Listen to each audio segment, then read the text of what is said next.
Justamente nos va a comentar sobre este hecho ocurrido en la justicia de Tartagal respecto al sobreseimiento al ginecólogo que fraguó un documento justamente para acusarla. ¿Qué tal? Buen día, Miranda, Maru Rocha Alfaro y Guadalupe Montero, te saludamos. ¿Cómo estás? Buen día, Mari, Guadalupe, a toda la audiencia. Yo muy bien, gracias por la entrevista. No, gracias a vos por contestarnos esta mañana y bueno, esta noticia que alerta, por supuesto, pero que también visibiliza este manejo y el desmanejo, ¿no?, que existe en la justicia de Tartagal. ¿Podés comentar a la audiencia qué es lo que ocurrió? Sí, claro que sí. Y bueno, vamos a contar un montón de información que está en el expediente que nunca la dijimos porque hasta el día de antes de ayer Brian estaba en peligro y anteriormente yo. Recuerdo que yo estoy sobreseída de esta causa desde septiembre del año pasado y al técnico en identificación Brian, que estuvo también mal imputado, lo sobreseyeron hace 2 días junto con Cornejo. O sea, primero me imputan a mí, luego los imputan ellos dos en la misma causa y ahora estamos todos sobreseídos. Doy como ese marco general. Claro. Y como Brian todavía estaba en peligro, había un montón de información que nosotros no podíamos salir a decir del expediente. Así que bueno, primero felicidades al técnico Brian, que Brian es un técnico en identificación que es monotributista, que es precarizado del hospital, que es el último eslabón, el del escalafón del rango, y estuvo imputado por incumplimiento de deberes de funcionario público. Imagínense que no es funcionario público y por falsificación de documento público cuando él no puede falsificar porque no tiene el rango para hacerlo.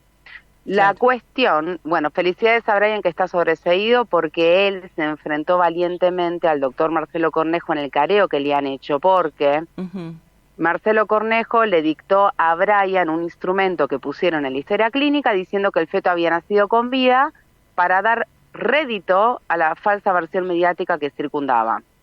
Resulta ser que la tía de la paciente no conviviente, la paciente es de Salvador Massa, bien al límite con Bolivia, y esta tía vivía en Mosconi, que queda un poquito más al sur de Tartagal, y esta tía no conviviente me denuncia a mí y se constituye como querellante en la causa con la aceptación del fiscal Vega y el doctor Mariscal Juez, y en su denuncia relata los datos falsos que estaban vertidos en ese documento trucho.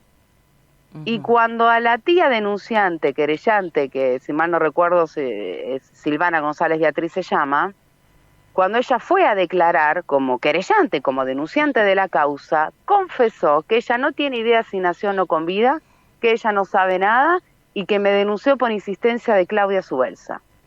A ver si se entiende un poco esto, porque es una locura lo que me han hecho. O sea, ella lo confesó en el expediente, compañero, y nadie le hizo nada y nadie investigó el armado de la causa que está a vistas. Y tengo que decir que yo durante toda la semana mantuve una charla fluida con la paciente, que está presentada como carga de prueba, donde ella me decía, doctora, es mentira lo que dicen en los medios, doctora, ¿qué hago?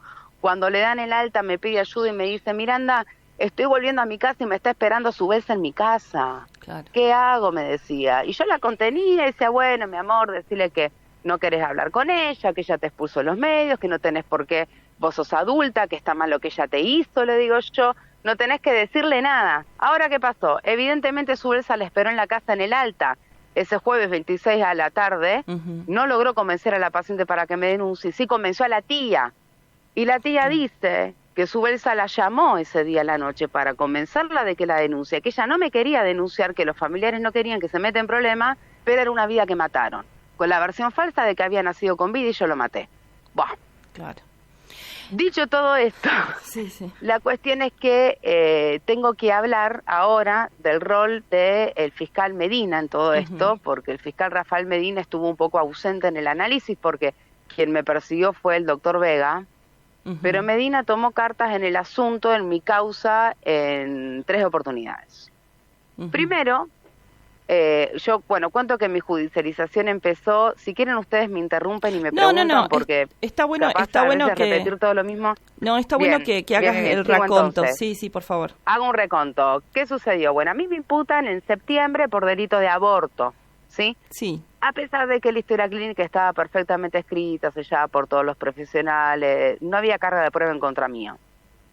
Me imputa por delito de aborto, me meten mal presa, aceptan a la tía como querellante, que también es ilegal, una tía denunciante que después relata en sus comentarios que en realidad ella no sabe nada y la fiscalía no le hace nada. Ok.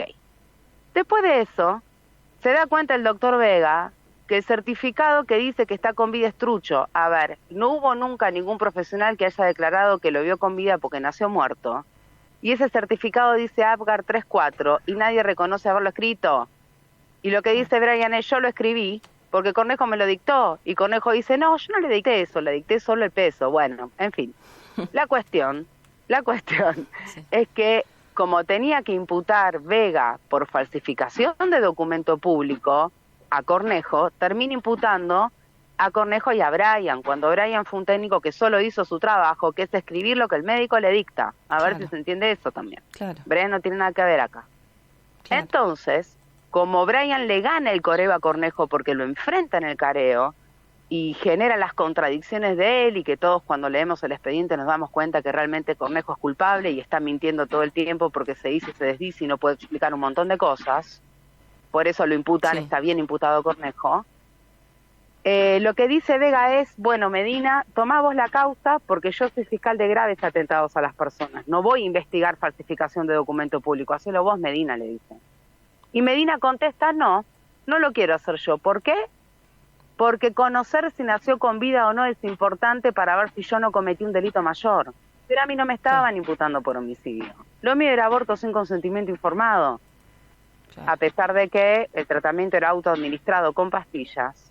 Y que el procedimiento de aborto necesariamente implica la voluntad de la paciente para ejecutarse. Tampoco les importó.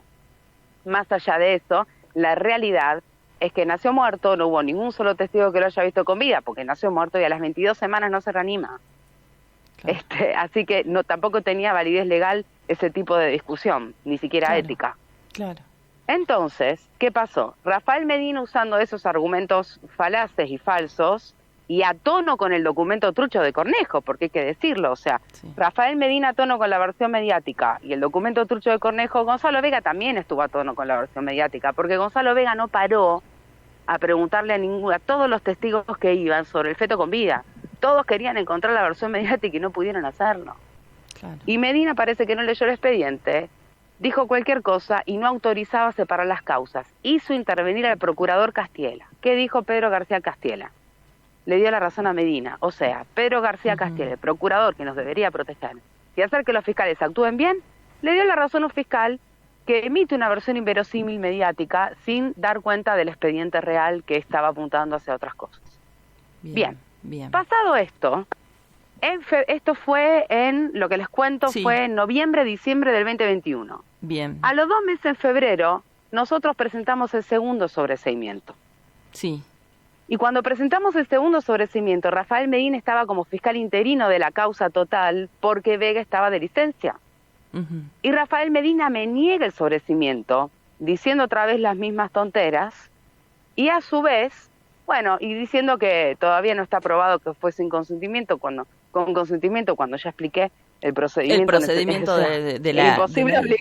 Claro. A ver, por favor, o sea, 2 patillas abajo de la lengua por media hora, cada 3 horas hasta expulsión. ¿Cómo hago para obligarla? Yo ni estaba en el hospital. Claro. Yo estaba en mi casa cuando la paciente expulsó, y así lo demostré. Yo estaba en mi casa y la paciente, porque queda a cargo del ginecólogo de guardia y no mío, y yo no soy ginecóloga, y la paciente me escribe y me dice, doctora, ya lo expulsé.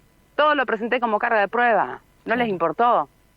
Me dice la paciente en el WhatsApp, doctora, ya lo expulsé. Nadie la asistió. Entonces yo fui a verla. Claro. Porque me lo pidió ella. Porque soy humana. Etcétera. Bueno, entonces, vuelvo a lo otro. Me niega el segundo sobreseimiento Rafael Medina. Y pasa el tiempo.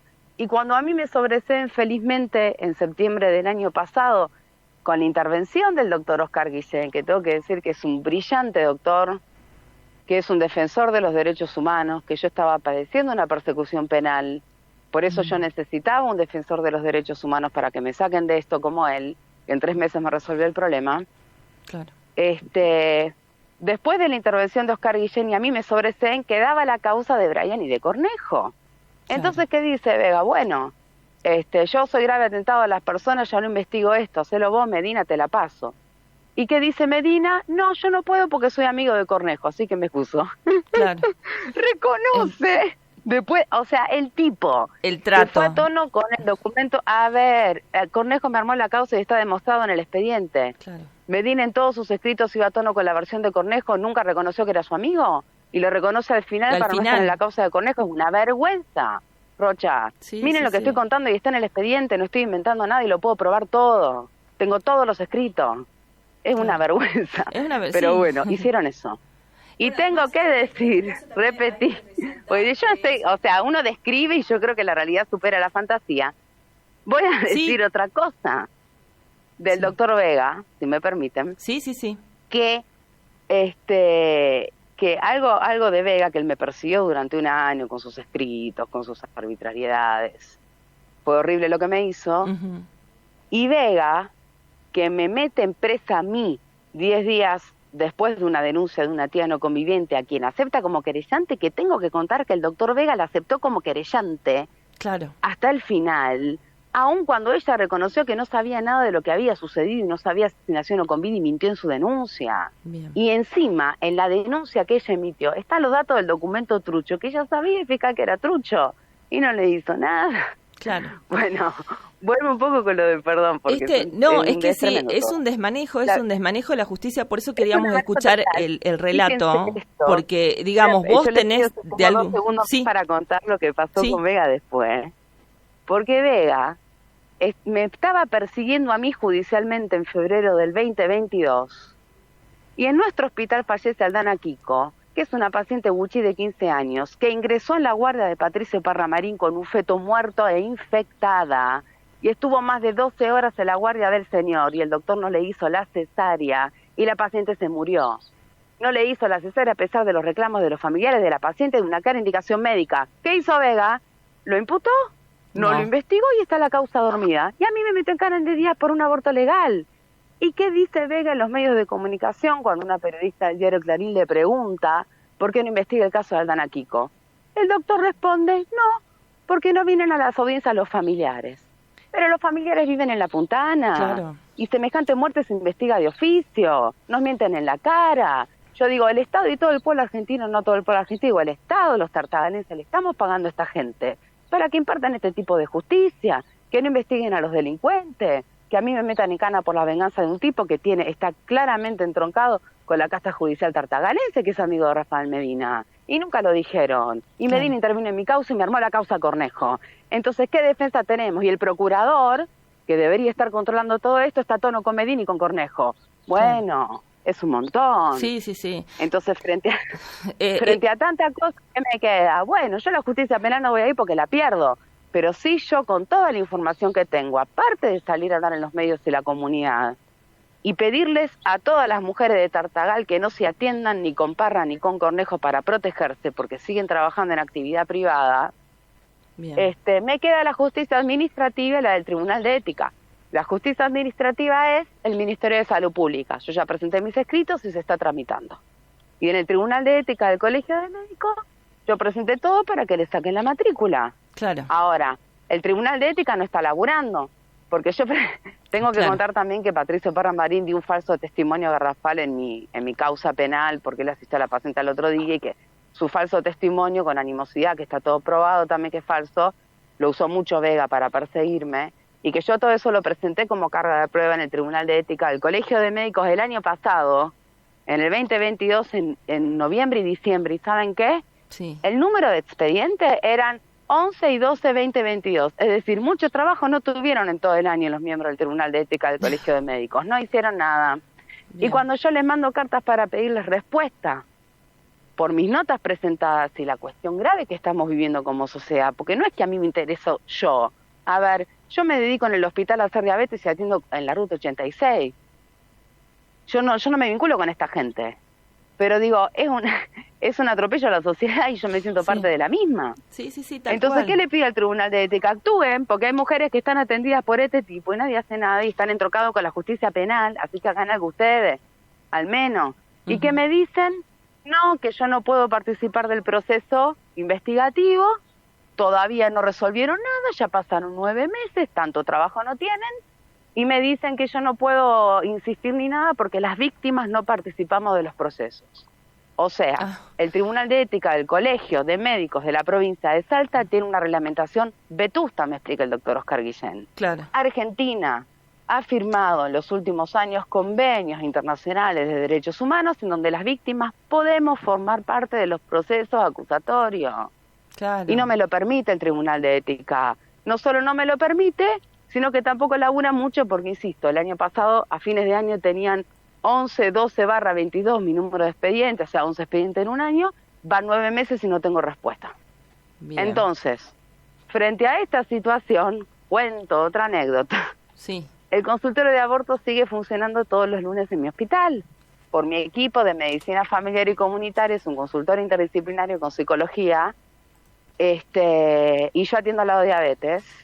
Claro. Y me cuentan mis compañeras justo el lunes pasado que una mujer les contó que fue con Cornejo para hacerse el aborto en el privado, y Cornejo, aparte de que les cobró, le indicó pastillas del día después.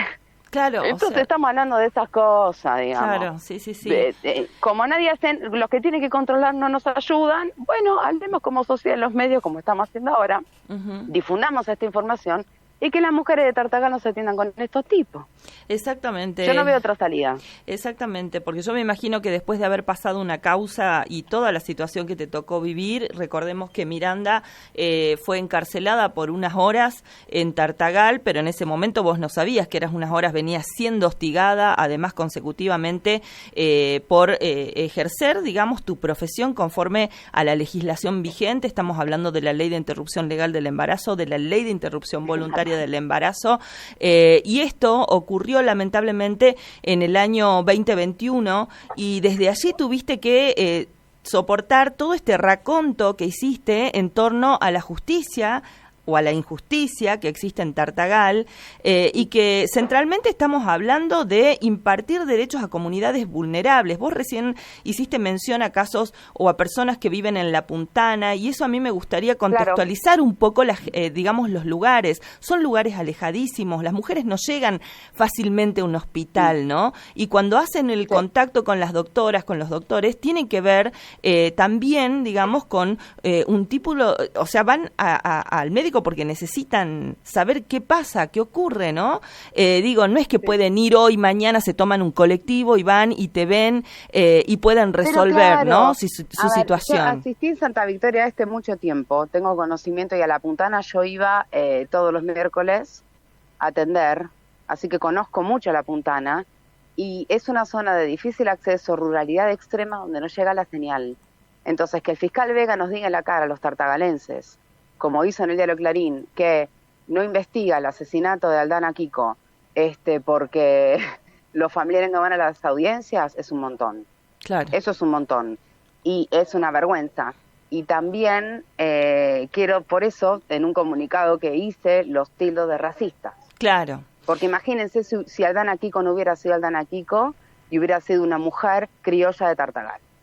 Exactamente. Imagínense. Exactamente. Por eso lo que había pasado con ese caso. Por eso me interesa, por eso digamos, les digo racistas también. Sí, exactamente. Por eso me interesa, digamos, tener, digamos, esta voz, y nos interesaba ese raconto, aunque parezca, digamos, por ahí, ¿por qué mencionar, no, todo lo que ha ido ocurriendo? Porque en realidad lo que se hace es visibilizar el entramado de las relaciones que hay entre jueces, entre fiscales, entre gente del poder político y médicos. Jueces, fiscales y médicos. Jueces, fiscales y médicos de Tartagal, para armar y desarmar una causa, ¿no? Esa es la finalidad.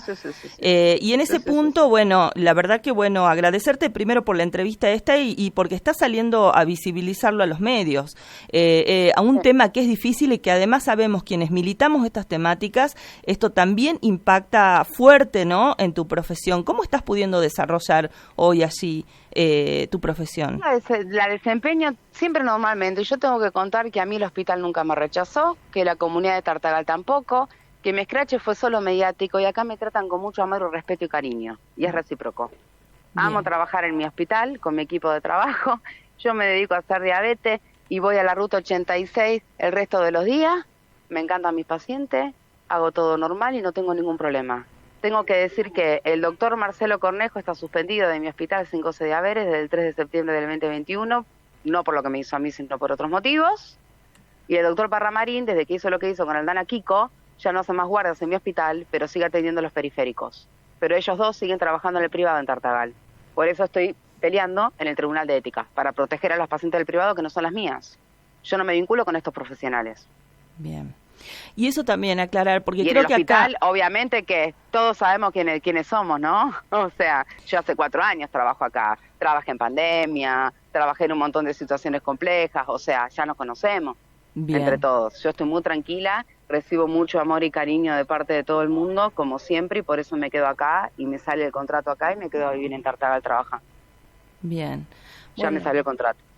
Bien, Miranda, bueno, yo eso quería como visibilizar, ¿no? Para que se entienda por ahí este contexto, dónde trabajas vos como médica, con quiénes trabajás como médica, qué es lo que estás desarrollando. Quienes no conocen la Ruta 86 pueden googlear también y mirar, digamos que son lugares yo totalmente... estoy a cargo del Centro de Salud de kilómetro 6, yo asisto en el kilómetro 6, martes, miércoles, jueves, y viernes por medio estoy encargada de ir a Tonono y a Pacará.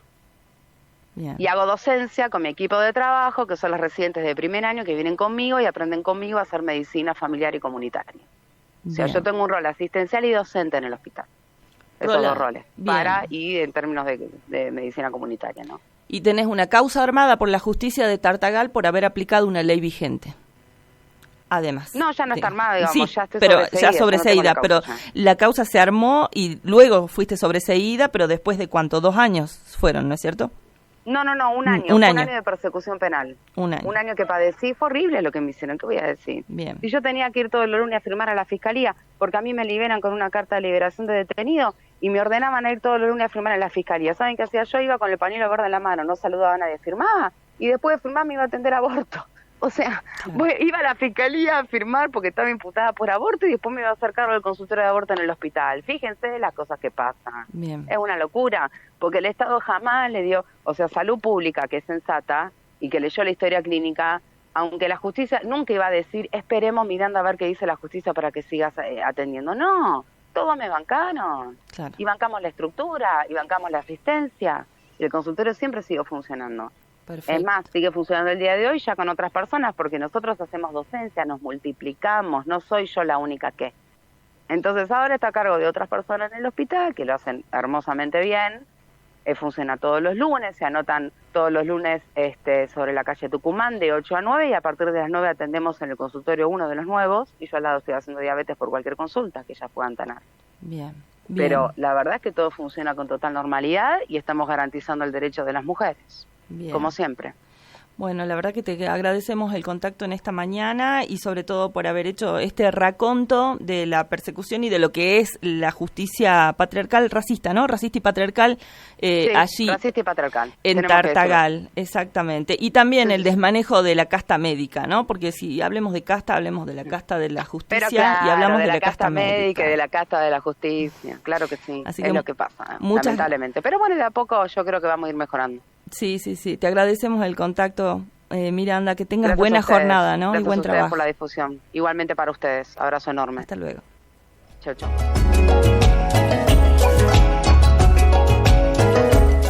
Y así estábamos en contacto con la doctora Miranda Ruiz, quien fuera encarcelada durante unas horas por practicar la interrupción legal del embarazo. Ya está sobreseída, pero ahora saben que también está sobreseído los médicos que trucharon documentos justamente para acusarla injustamente, como es el médico Cornejo. Detrás de esto, un montón de jueces y fiscales que siguen sostenidos allí en la justicia de Tartagal. No nos olvidemos los nombres. Mariscal Astigueta es juez. También el fiscal, ¿no? Que han acompañado estos desmanejos de la justicia de Tartagal, justamente sobreseyendo al ginecólogo Marcelo Cornejo y Luciano Martínez, que fue el juez que sobreseyó, ¿no? Justamente al médico Cornejo, que se desempeña en el Hospital Juan Domingo Perón y que también estaba imputado por haber falsificado un documento de la historia clínica de una paciente allí en ese hospital.